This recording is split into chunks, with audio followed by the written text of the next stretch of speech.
point out that the sun shines down its power to all the world and makes the wind blow strong as it will. I wonder how gentle rains can fall upon the land, so lovely earth can stay lovely still.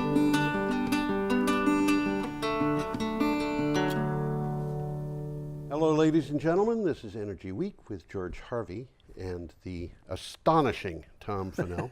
In the flesh. World traveler, philosopher, and what's the other word? Oh, philanthropist. Something like that. You know, they say that David and Charles Koch are philanthropists because they give to charities, like the opera that they go to. Yeah. Well, they always expect something in return. I think so. Okay, every day I go out to everybody who was watching this regularly is bored by now. Every day I go out to the internet, do my searches for news, stick them up at the website geoharvey.com, and there's a post that goes up every day with 10 to 15 synopses of articles, each of which has a link to the original, and you can go there and look at these. We're starting on what day are we starting? Here we go. Thursday, April 25. Thursday, April 25. You must have read my mind, Tom. You must be psychic. I had a preview. Oh, okay. Yeah. Usually about this time I mention that we look at, 30 things a week, something like that? 21, usually. 21, and some of them are really worth looking at. Yeah. And I'll try and mention some of the better ones. And one of the better ones coming up is the first one coming up. Yep. There's audio attached, there's some video, and it's about penguins. About penguins. It's a and sad I might story, as well let you know what it's going to say. Yeah, go ahead. Thousands of emperor penguin chicks wiped out. This is a sad piece. It's from the BBC. When the sea ice on which they were being raised was destroyed in severe weather in 2016, thousands of emperor penguin chicks drowned. The colony's 14 to 25,000 breeding pairs made no attempt to reestablish it, and it disappeared from satellite images altogether. They were able to watch these things on the satellite, and they checked from the satellite. Yeah, from the satellite to see what was going on, and they found that there was no colony there anymore. Now, what those breeding pairs did, I don't know. They must have gone someplace. Well, according to that article, the emperors need patches of sea ice on which to breed. Right. Okay, and Did you put the picture up? I don't think I did. Yeah, let's put the picture up. Why don't I put the picture up? At least they can see what a penguin looks like. I don't know that those are emperor penguins, but they certainly are penguins. They're penguins. I think they are. One type. Anyhow, what I was saying is the sea ice that they're breeding on must persist until spring, because the chicks have different kind of feathers. Yeah. And the chicks fledge out with their adult feathers, which are what allows them to float. Which allows them to float. Otherwise, they sink. That's why they drown. Yeah. It's a shame. It sure is. Well, as it says in the article, if the sea ice breaks up too early, the young birds will not have the right feathers to swim. Yep. You'd think penguins can swim, but they can't. Well, the little ones can't. There are no penguins really much north in the northern hemisphere. No, as far as I know, there aren't. But the northernmost penguins are in the Galapagos Islands. They're pretty far north. That's like tropical. Yeah, yeah. Okay, those are not emperor penguins, by the way. And neither would the emperor penguins survive in the tropics, nor would the ones in the tropics survive in Antarctica, I'm sure. Well, the emperor penguins, as I remember, they're pretty big. Yeah, they are. They're pretty big. And they're important food for a lot of animals. They're big animals that catch them, whales and sea lions and things like that. Should we move on? I think we should. We have an item here from the Evansville Courier and Press. Let me talk about that one. Indiana Utility Regulatory Commission rejects Vectren's power plant proposal. A proposal to build an 850 megawatt power plant fueled by natural gas to replace an old coal burning plant was rejected by the Indiana Utility Regulatory Commission. It said the owner, Vectren, had not adequately considered less expensive alternatives, which include wind power and solar power and so forth. Well, it seems like they finally got hit on doing something about their coal ash pond. Yeah. And they found out it was pretty expensive. Mm-hmm. So they said, you know, let's get out of this business. And the natural gas fueled power plant would have replaced two 245 megawatt generating stations and a 90 megawatt station. But the Utility Regulatory Commission said you better look at better alternatives than gas. At least Yeah. look at renewables. You know, apparently they didn't even look at them. The first time we've been doing this show since 2013, and the first time I came across a gas-powered proposal for gas power being rejected for renewables was in 2015. Yeah. And you know, this is I'm sorry, in 2012. It was way long ago. Before we started this show up, and that was in Minnesota. There was a proposal out for power plant to run during peak power demand times, which would be a peaking plant. Expensive. And the natural gas peaking plants were bid on this, but the winning bid went to solar power. Did it really? Yeah. Back in 2012. In 2012. Oh. And the natural when gas... solar power was expensive. Natural gas people went to court over this. And, okay. And the court found in favor of solar power because they said in the lifetime of the plant, the solar power would be less expensive. Mm-hmm. So more so now. Much more so now. Yeah. Any more on this? Not really. Okay, we're going to be talking we about could beat it to death, but yeah, not really. We could talk more about that, but we're going to have a lot to say about the upcoming This is a little bit more local. This is more local, and it's a little bit more... Look at that. In the foreground of that picture, there's a playground. That playground is right next to a coal-burning power plant. Kind of looks like it, doesn't it? Yeah. Okay, what do you have for a title? Brayton Point coal-fired station will be repurposed to support offshore wind. We've touched base on this already. Yeah, we've talked about Brayton Point. Brayton Point was closed a couple of years ago. The Brayton Point plant in Massachusetts was so dirty that a Harvard University study blamed it for 106 premature deaths every year. It closed in 2016 because of economics, not because people were dying. Now, its site will be repurposed to support offshore wind power. This is from Clean Technica. And when I read this story, I felt a sense of real honest-to-goodness outrage. Yeah?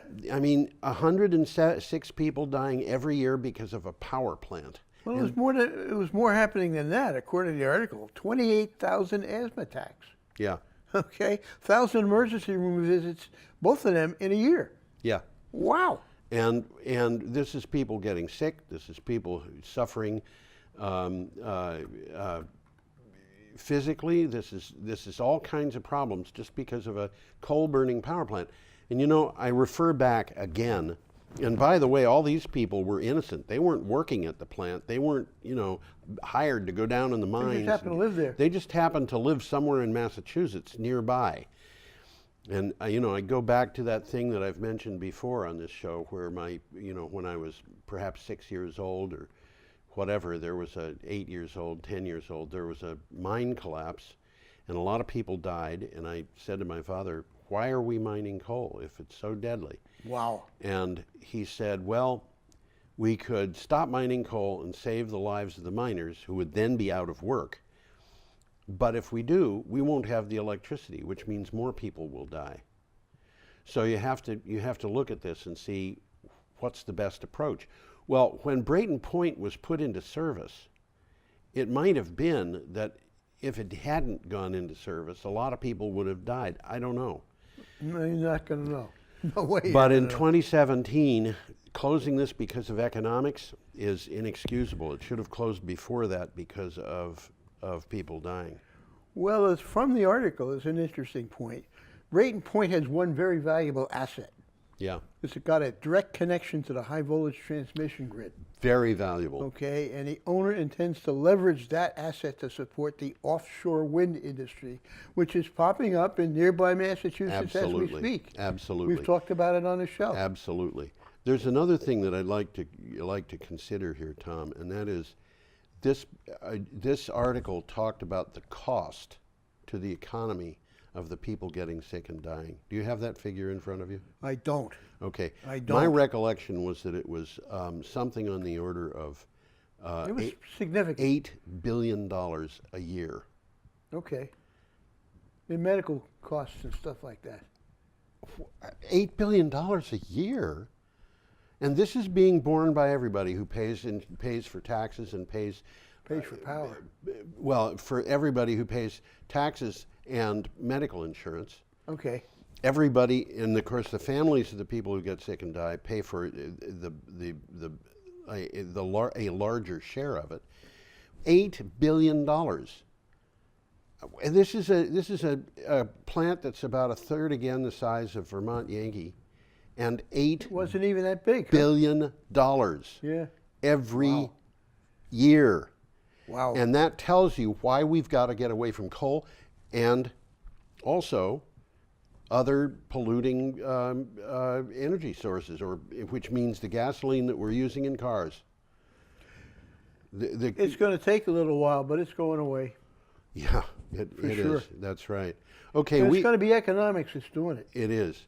Okay, we're up to Friday, April 26th, with a piece from the Natural Resources Defense Council. This is an interesting article. Yeah. What that flashy renewable energy paper got wrong.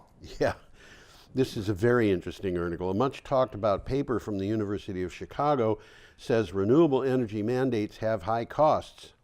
But the paper, which by the way was not peer reviewed, has serious problems. And the peer reviews, if this had gone to peer review, it would have been shot down for this altogether.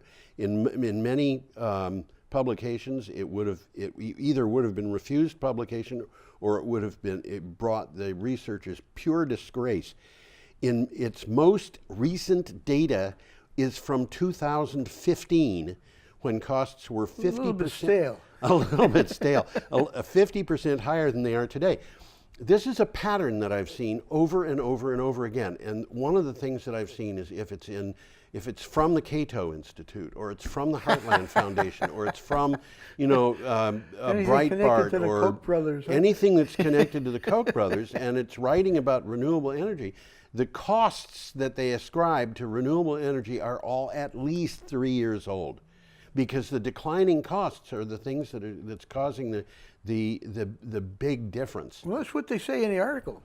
The cost of wind and solar energy keep falling. They keep falling. Installing a new wind turbine cost about a third of what it did in 2008. Yeah. 1/3. 1/3. Okay. And the cost of solar has gone down 88%. Well, I said nearly 90, so Yeah. I'm not going to argue with you there. Yeah. Renewable energy is so inexpensive, utilities have found that they can save customers money by closing coal plants early and replacing them with wind and solar. Which is something we're seeing all over. Well, as I just said, being green is now the economic option. It is. And Here again, we can go back to people being killed by coal-burning power plants. There is no excuse for that anymore. Okay, really. Should we move on, Yeah, or we is got there more another on this? picture We've coming got a up. picture coming up, and this is fun. This is from Clean Technica. Put Funny that up. looking little thing. That woman looks like she's happy. The guy looks like he's saying, "What in the world is this?" And the doc is just Well, saying, you can't "Whatever." figure out what it is. It's a self-driving delivery vehicle. What do you got Neuro for- Partners is the outfit they're talking about. Yeah. Is making self-driving delivery service available to Kroger customers in the 77401 and 77096 zip codes in Houston for a fee of $5.95. Yeah. Now, that's not bad. No? Customers will be able to shop for groceries online or via the app, schedule a delivery, and meet the vehicle at the curb. And here Sounds pretty convenient. I expected you to read the title. Neuro Partners with Kroger for autonomous delivery service in Houston. You know, you're making this show I'm reading so your easy. stuff. I'm reading the wrong stuff here. But you're making it Duh. so easy for me. the thing that's kind of interesting about this is if you are a person who, for example, doesn't have a car, you don't want to drive to the market, you can get this stuff basically delivered to your door. There's no tipping involved here, by the way. Yeah, you can't tip a machine. Can you? I've heard of tipping cows. Yeah, well, that's kind of mean. But the deal here is, I imagine you're paying by credit card when you make the order. The thing goes out. There's a time arranged in advance for you to meet it on the curb in front of your house. Back up. We'll Keep put talking. that back up. You meet it on the curb in front of your house, and you'd better be there because you've already paid for the food, and you don't want to see it just drive away into the distance. And the fee for doing that is $5.95. So if you're buying $100 worth of groceries, this is not a huge percentage of the grocery bill. Not at all. And $100 worth of groceries isn't a lot these days. And if you're you know what this reminds me of, Tom? When I was a kid, 15 years old, I lived in Devon in England. And I lived in a little teeny community. There were about 350 people in it. And it had a pub, which any community of 350 would be in disgrace if it didn't have a pub. Right. It had a church. It had a post office which doubled as a convenience store. Okay. And I mean, you walk in and there were shelves all over, and each shelf would have a couple of cans on it. Of beer. Of whatever, beans. And if you were lucky, the pants that were on the shelf would be your size when you went into.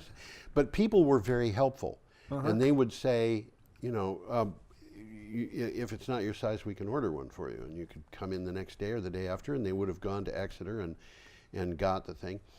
We had deliveries at our house every day except Sunday. That's interesting. Every day. Yeah. And these were, the dairyman came, I think, possibly every other day or maybe every day except Sunday. The Iceman? A fish man came in on, no, there was no Iceman. No Iceman, huh? A fish man came in on Fridays. A meat man came in, I think, 3 days a week. A baker came to the door 4 or 5 times a week. Yeah. A greengrocer came to the door. But if you needed a thread and needle, what did you do? I don't know. Well, you'd say to whoever happened to be there, I need needle and thread. Is there any, could you pick them up for me sometime? Yeah. And he'd say, what would. size? What color? And they'd pick them up and deliver them, Yeah. And that's Sounds what they did. convenient to me. It was very convenient. We didn't have a refrigerator. Nobody had a refrigerator. We had a pantry on the north side of the house, and anything kept overnight would go into the pantry. Cool. Cool. Yeah, the pantry was cool. Okay, should we go on? Let's move along here. Okay, our next item is also from Clean Technica. Solar power doubled in most American cities in the last 6 years. Now, this report is just cities. According to a new report from the Environment America Research and Policy Center, solar power capacity at least doubled in 45 of the 57 biggest American cities in the last 6 years. In some American cities, the solar PV capacity quadrupled. And that's just not just true for America. It's happening in Europe. All It's over the happening world. in Australia. Big time. Big time in Australia. As I finish coughing. The article, by the way, is an interview. Yes. And it's interesting. It's an interesting interview. Yes, I have a policy at my blog that I don't post interviews Oh, yeah? unless they're really interesting. Well, this one was pretty interesting. It Interesting was and pretty good. informative. Yeah. Okay, we're up to Saturdays, April Yeah, 27th. we got a picture here coming If you up, need too. to find this, you can go to the geoharvey.com blog and click on April 27th, or whatever date we're talking about, and you'll get the posting for that day. And we got a picture coming We have a up. picture.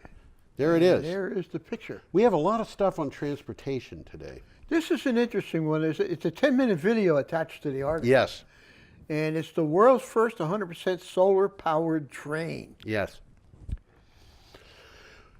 The Byron Bay Railroad Company's charming 100% solar-powered train has been featured in a fully charged video. Fully Charged is a title, showcasing the possibility of zero-emission public transportation. The train is super efficient, running on a 6.5 kilowatt rooftop solar array and a lithium-ion battery. I was interested in this article. First, let's look at the train. It's not new.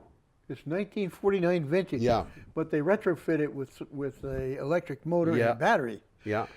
And this town is Byron Bay. It's a seaside town in the far northeast corner of New South Wales. Okay, Right. so it's kind of a resort area. And this train is sunny. sort of halfway between a commuter train and an excursion ride.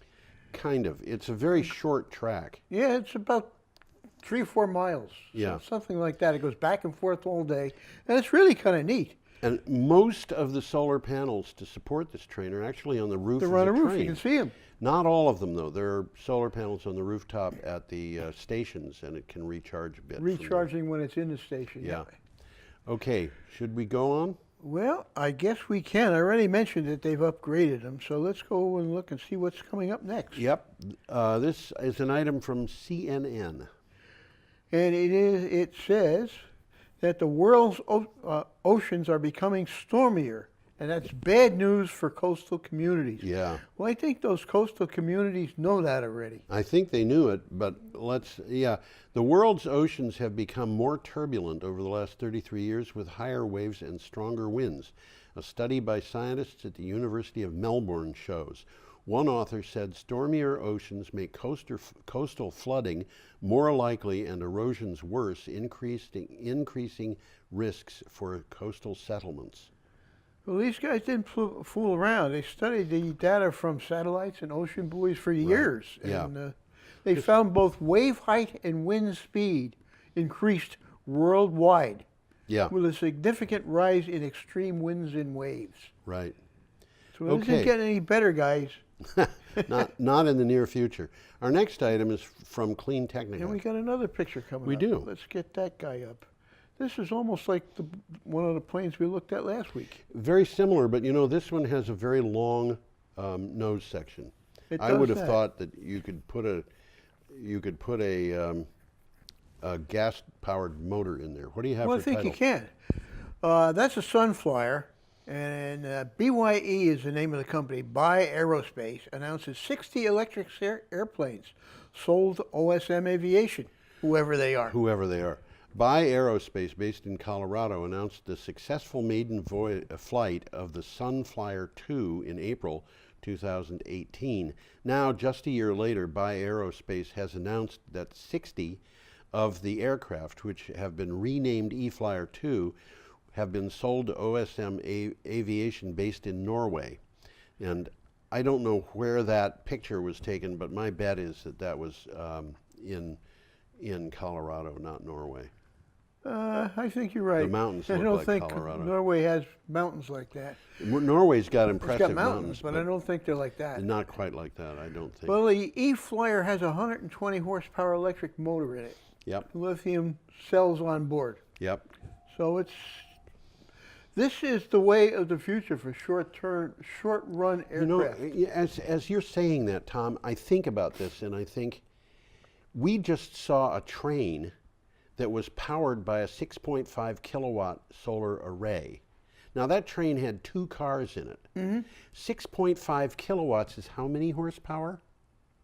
Off the top of my head, I don't know. About 10. About isn't 10 it? horsepower. Is Isn't that it- all? Isn't horsepower something like 650 watts? I think it is. I think So, it's exactly that. So 6.5 kilowatts would be about 10 horsepower. Well, the train doesn't go very fast. Well, the other thing, of course, is the train is running from the batteries. Yeah. And what that is a solar array, and the train on that track is probably only running 5% of the time or something like that. But even so, if it's running 5% of the time, then that 10 horsepower translates into 50 horsepower, if you wish. Yeah. And here we're talking about a 120 horsepower motor flying a plane. Yep. Getting it up in the air. Getting it up in the air, and we've got a couple of people, maybe 4 people. I don't know how many people fit in that plane, but it's not very big. And I think it tells you some of the reason why aviation is so energy intensive.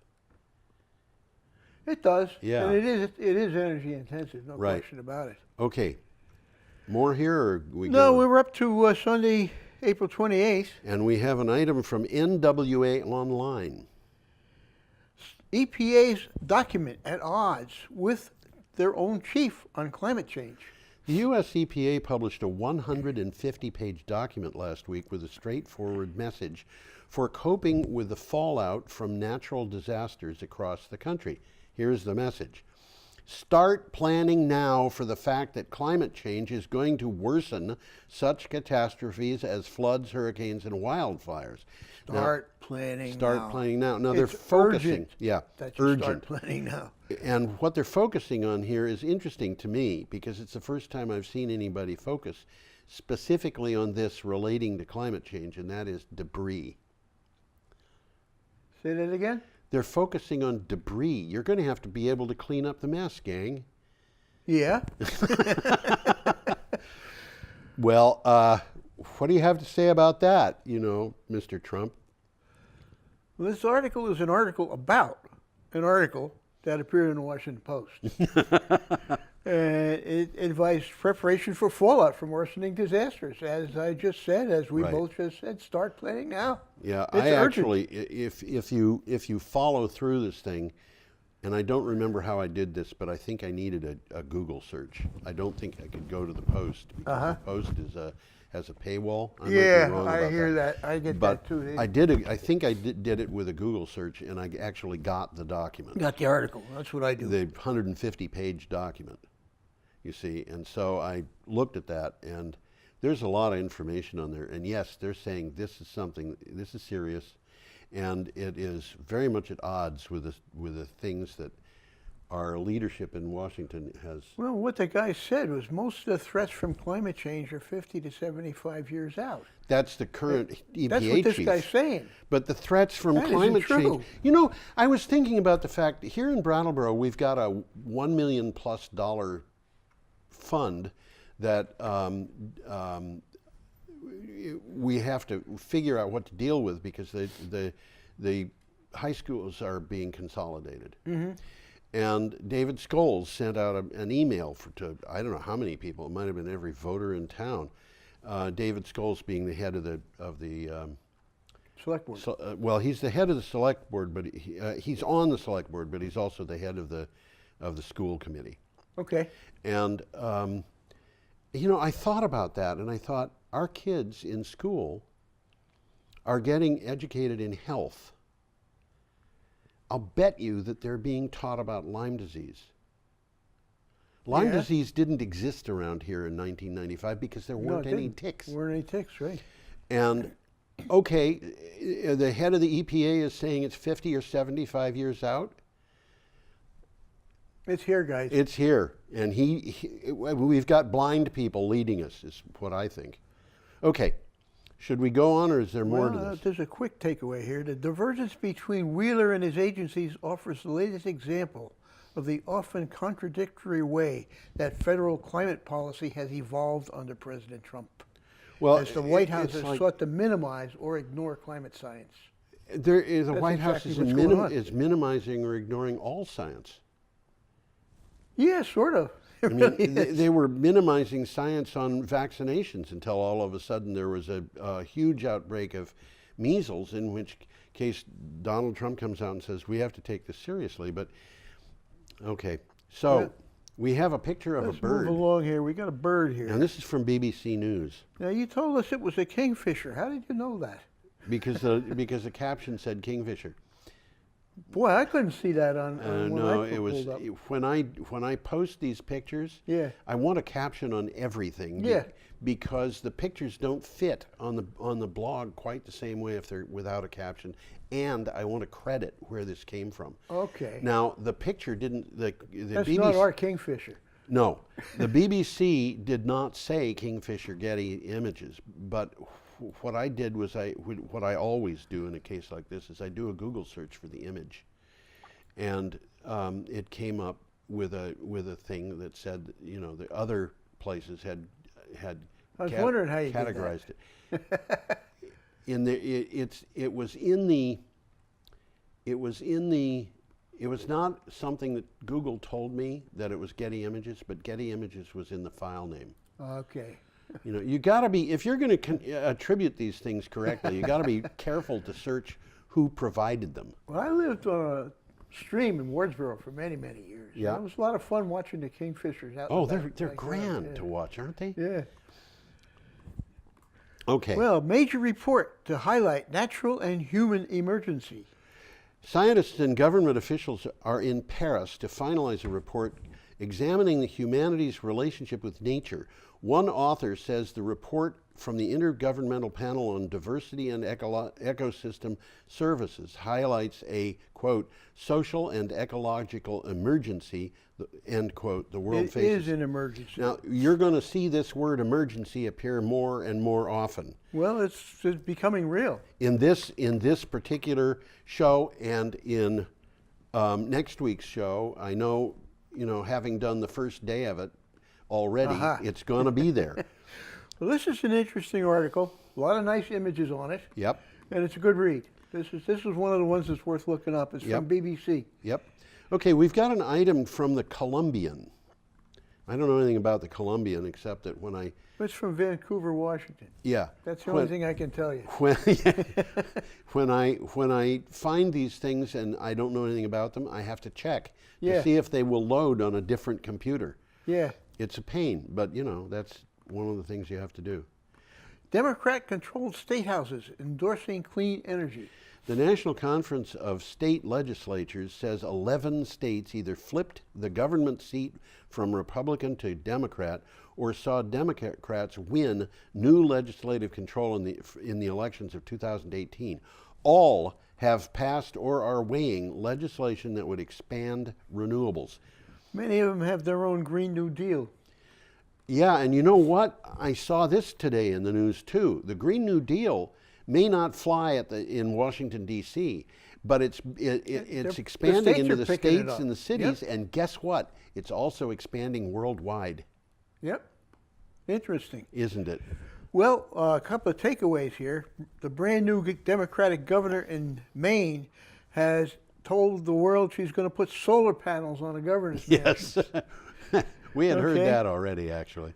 New York, New Mexico, Illinois, California, Hawaii are all following Maine in moving toward renewables. Well, Even New Hampshire is passed following bills allowing towns and other entities to build larger solar projects. And this is interesting for New Hampshire, requiring utilities to procure 60% of their power from renewables. This is really kind of groundbreaking for New Hampshire. For New Hampshire, it is. Yeah. Yeah. Okay, should we move on? Yeah, we should. We got another image coming up here. Monday, April 29th, and we have an E-Hang eVTOL Neat image. AV demonstration. You know, what has happened to the English language? This is an E-Hang eVTOL AV. Well, E-Hang is a company that designed this thing. Yep. And eVTOL is electric vertical takeoff and landing. Yeah, let's look at. Oh, the picture is up already. The picture's up. It's sort of a. It's sort of a helicopter, Kind of. and it is expected to be autonomous. That's what the article Which says. means it Well, comes... I'll read what the article. Yeah. E-Hang shows dazzled public its autonomous eVTOL aircraft. True autonomous air taxis, this is a taxi, are coming soon, and today's battery technology is just enough to let these dreams take off. There is a major competition developing a budding industry of electric air taxi startups. E-Hang aircraft are expected to go into production next year. This is from Clean Technica. Well, there's a video on the article, Yep. and it's designed to let anyone fly, Yes. using its GPS screen and executing a flight plan. So supposedly, this autonomous thing shows up in your yard. You get on it, you tell it where you want to go, and sit back and enjoy the ride. Yeah, and you know what? That thing is not going to land where I live. And I think it's probably not going to land in most yards.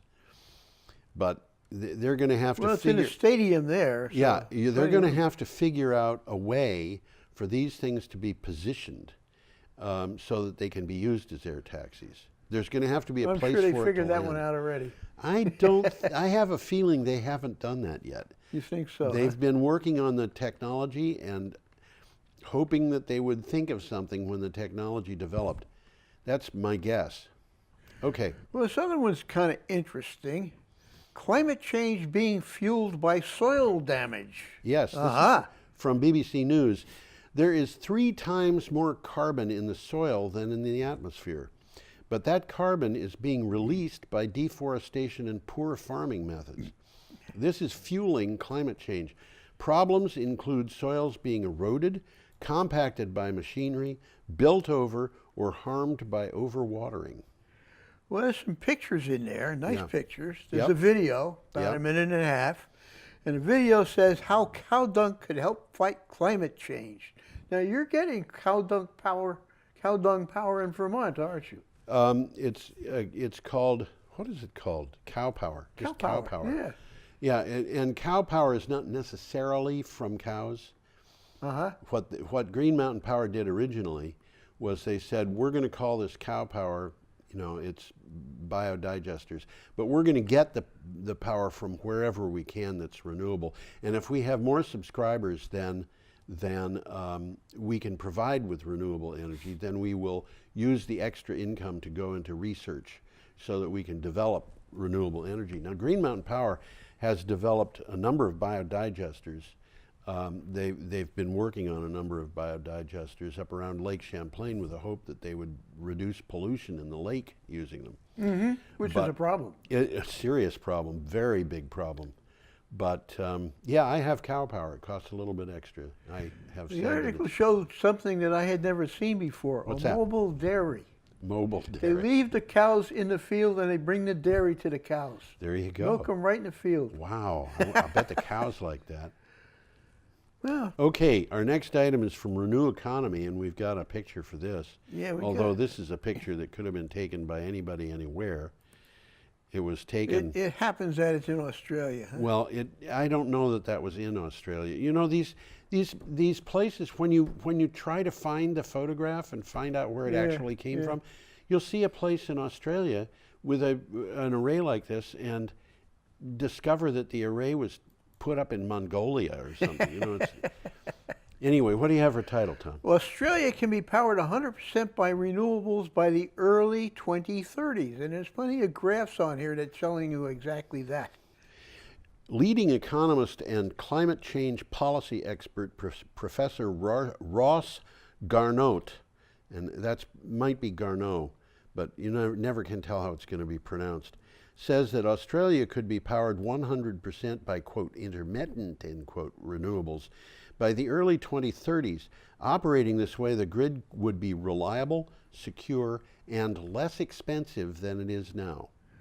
Well, what this guy, however he pronounces his name, says is that it would require a train wreck of failures before the grid is fixed.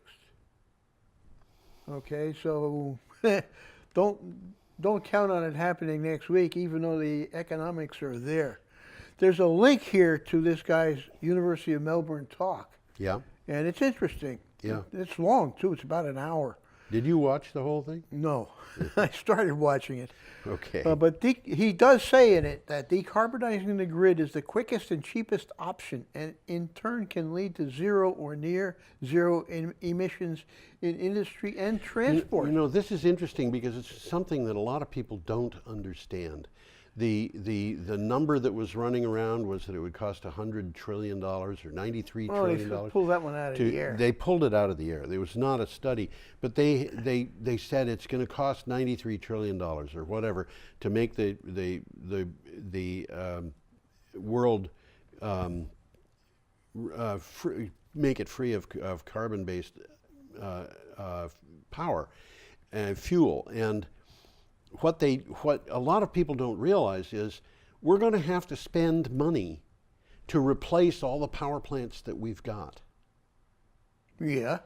And I mean, just because they're getting Well, old. is it spending money or is it investing? Well, that's a question, but Yeah. the money's got to be there to replace the old infrastructure that we've got. Yeah. And the old infrastructure that we've got, replacing that with nuclear, gas, or coal, not only would keep us dependent on a fuel source, but it would also mean that it would cost more. Yeah. Okay, we're up to Tuesday, April 30th, and we have an item from The Independent. Scotland declares climate emergency following school strikes. You remember, I told you we were going to get back to these emergencies. Well, the school strikes are, well, we'll talk about that. Yeah, and you know what? Well, I'll read this. Nicola Sturgeon, Scotland's First Minister, warned that the world is facing a, quote, climate emergency, end quote, and vowed Scotland would, quote, lead by example, end quote, by cutting carbon emissions. The declaration was inspired by the student protesters who staged a strike to urge action, she said. Now, this is the thing that's interesting about this, Tom. This is one of the very few times I've ever seen a politician say, I'm doing this because of a protest. Okay. But that's what she did. Yeah. And you know what else happened on the same day, and it's not in this article? The Welsh did the same thing. The Welsh Parliament did the same thing. We've already talked about the Extinction Rebellion. Yes. And it's happening around the world, and it's Around the still world. happening. And it's still happening. Okay, and this particular article has a 46-picture slideshow of the Extinction Rebellion in England, and it's fun. It's Well, next these week. people really got out there. I mean, Yep. this is not 10 or 20 people protesting. Yes. There's a lot of people involved. Next week, the first image that we have on this show, I've already got it. It's a picture. Everybody pay attention. It's a picture of protesters, Uh-huh. and I believe they're in London. And the picture shows the reaction of the protesters that when they found that the Parliament of the United Kingdom has done the same thing. The whole United Kingdom is on an emergency footing for climate change. Well, that's good. Yeah, and these, you know, you look at these people, and the ones that you can see clearly enough to see, 5 of them have got open mouth gapes. Well, the article goes on to really talk about the Extinction Rebellion movement. Yes. And the fact that this particular declaration is a key demand of Extinction Rebellion. Yeah, and they, you know, this whole thing is traced back to one little girl who skipped we've school talked on about on every this show. Friday, Yeah. sitting outside the Swedish Parliament with a sign, you know, and all of a sudden, just because she's there every week, Greta Thunberg, every week she's there, and she's making a difference. Okay. She's 16 years old. She looks like she's 8. Yeah, that's true. Okay, we've got a picture coming up, another and picture we've got here, yep. an item from Clean Technica. Another picture of a turbine. Another picture of a turbine. It says there that it's in Iowa. Iowa. I try to avoid too many pictures of wind turbines, and somehow I can't. Well, they all look the same. They do. U.S. wind development pipeline grew by 6 gigawatts in the first quarter of 2019. This is not anything to sneeze at. No. This is from Clean Technica. Wind power construction and development activity in the United States grew to record levels in the first quarter of 2019. Data from the American Wind Energy Association shows the U.S. wind development pipeline grew by 6,146 megawatts to a record-breaking 39,161 megawatts. And you know, when I saw this article, I went to the Federal Emergency Management Commission's website and looked at projected additions for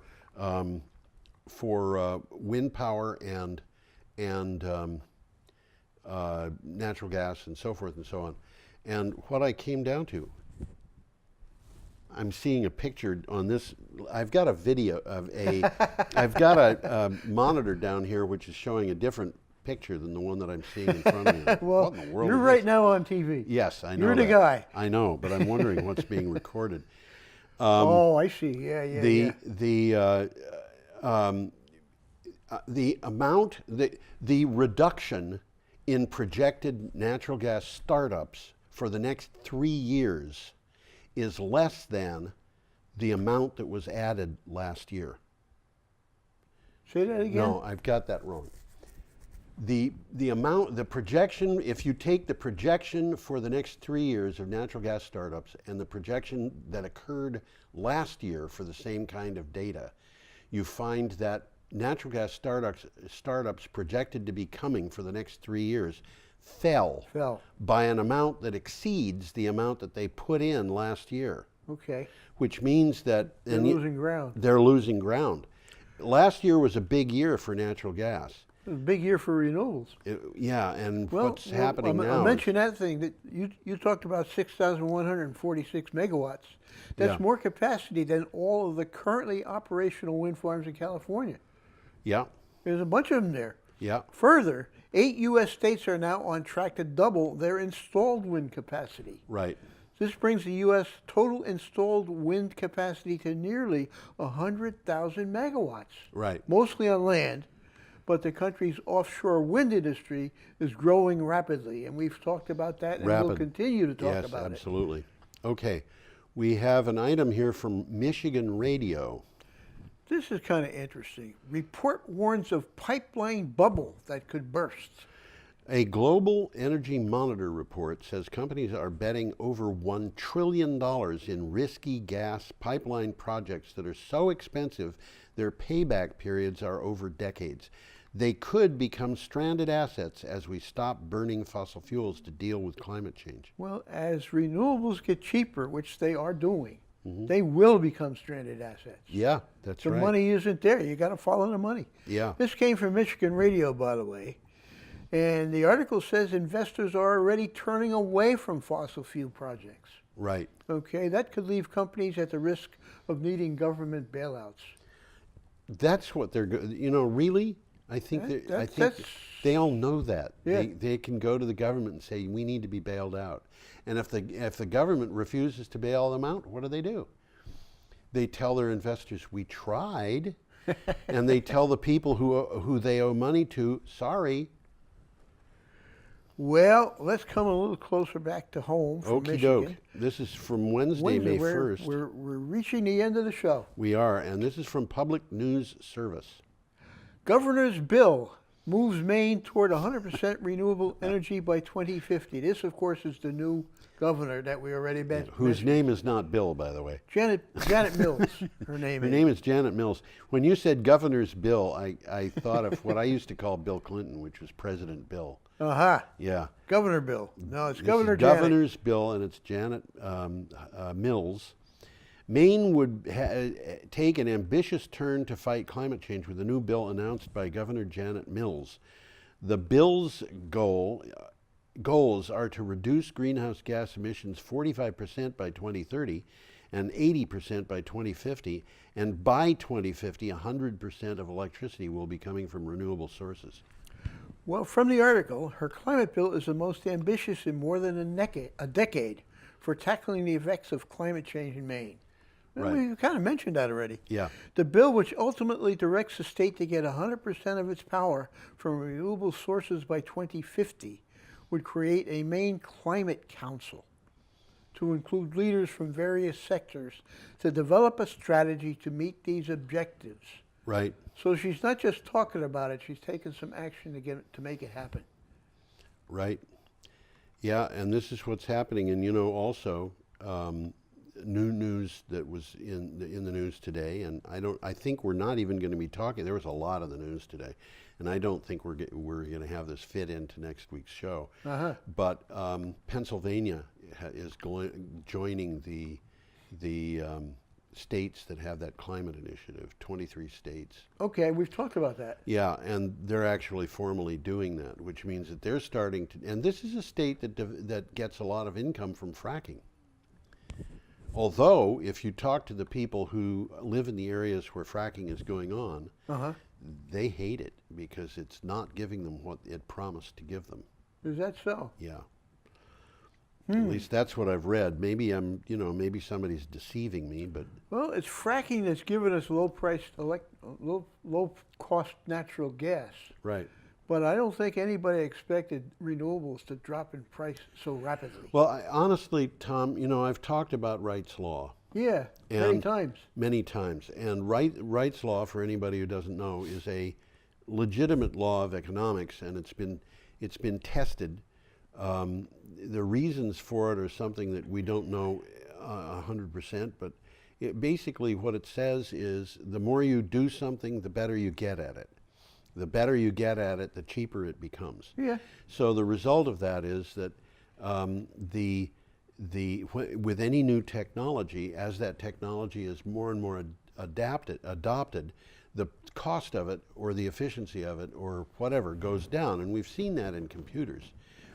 And Wright's law says, basically, once you know the trajectory it's on, it's going to be on an exponential trajectory. You just need So to you get. can count on that. You can count on it, and you need to get the exponent. And 30 years ago, I was in the computer industry, and 20 years ago, and even 10 years ago, and we were watching this downward trajectory of computers. Mm-hmm. The first computers that I worked with, it would be absolutely hopeless to try to get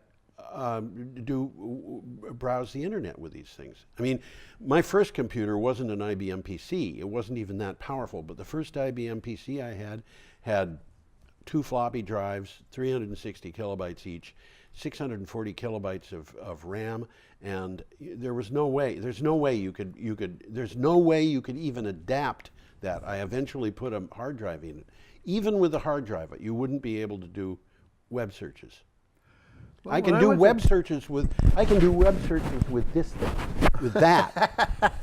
When I was in college, we had a computer building. It was a fairly large building. Yeah. And I would bet that the little computer in front of you right now is more powerful than that whole building was when I was in college. I worked on the computer at the college that I was going to, and it was the second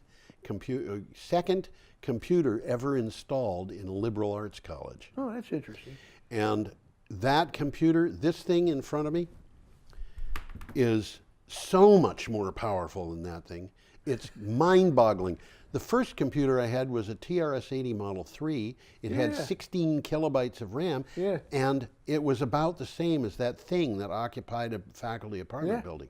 But the cost of computers has gone from a point where it's unbelievable. A gigabyte of an amount of memory that would have cost, I think it was I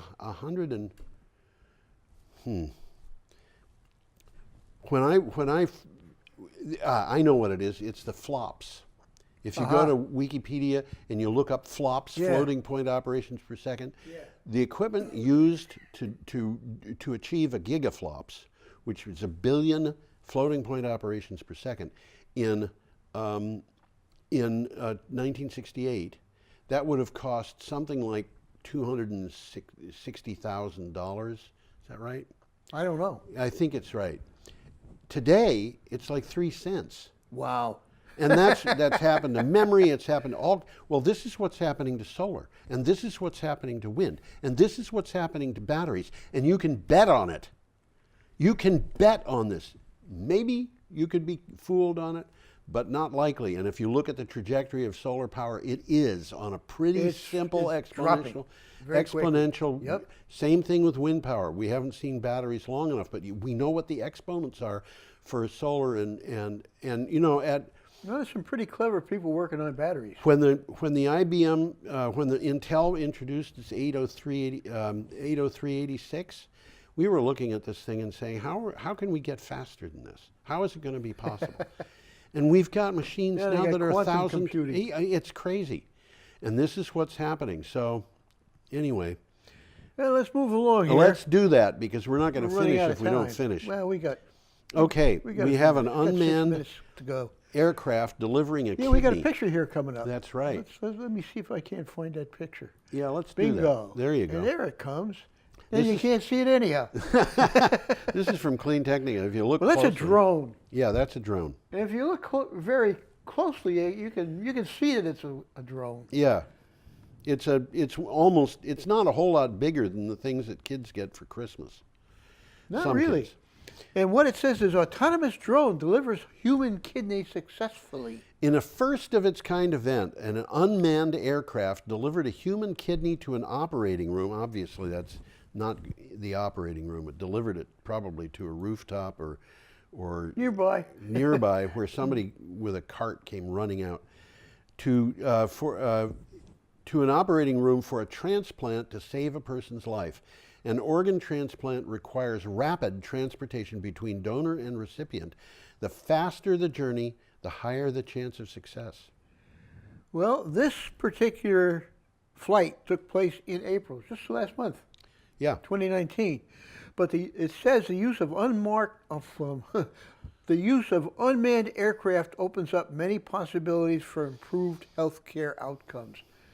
That's almost self-evident. Yep. It really is. And put that back up a sec. yeah, okay.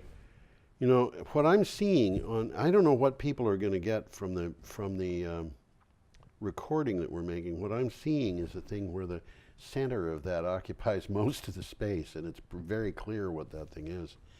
Anyway, we've got one more item. Do you want to go to it? Yeah, might as well. Okay, this next item is from Green Matters.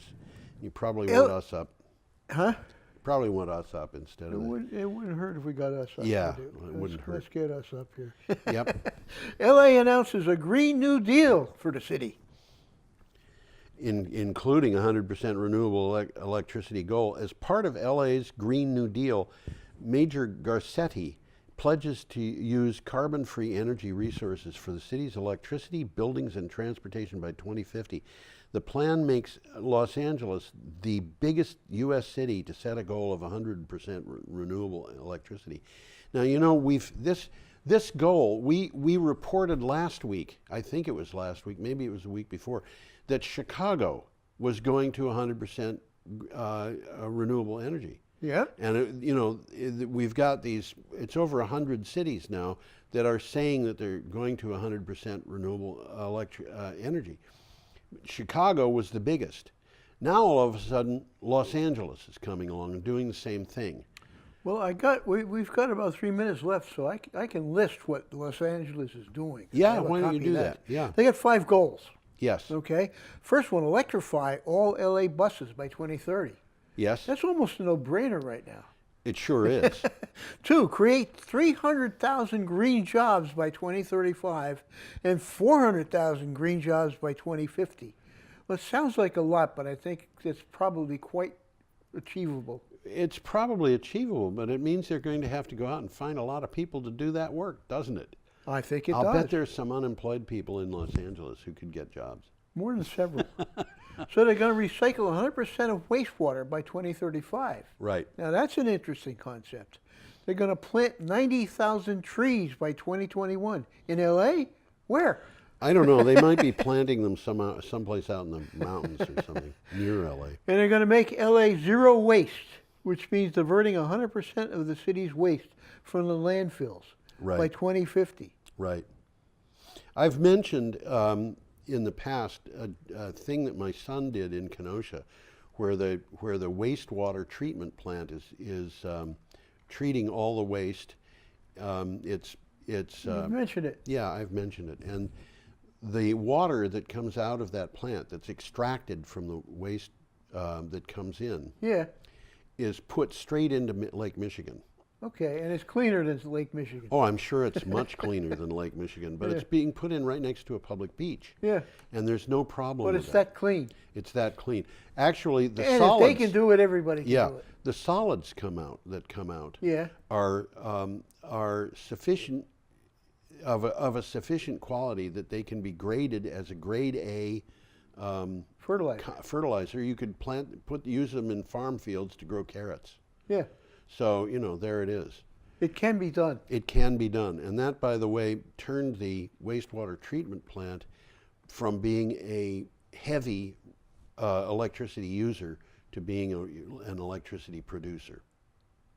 Well, why not? Why not? Why not? Well, we got about half a minute left, so. It'll give us time to wave goodbye. Yeah, let's do that. Yeah, we can wave goodbye. We can wave goodbye. Before Adios, we do people. that, I'm going to put that up, and it says, have a perfectly lovely week. We hope you'll come back next time. See you later.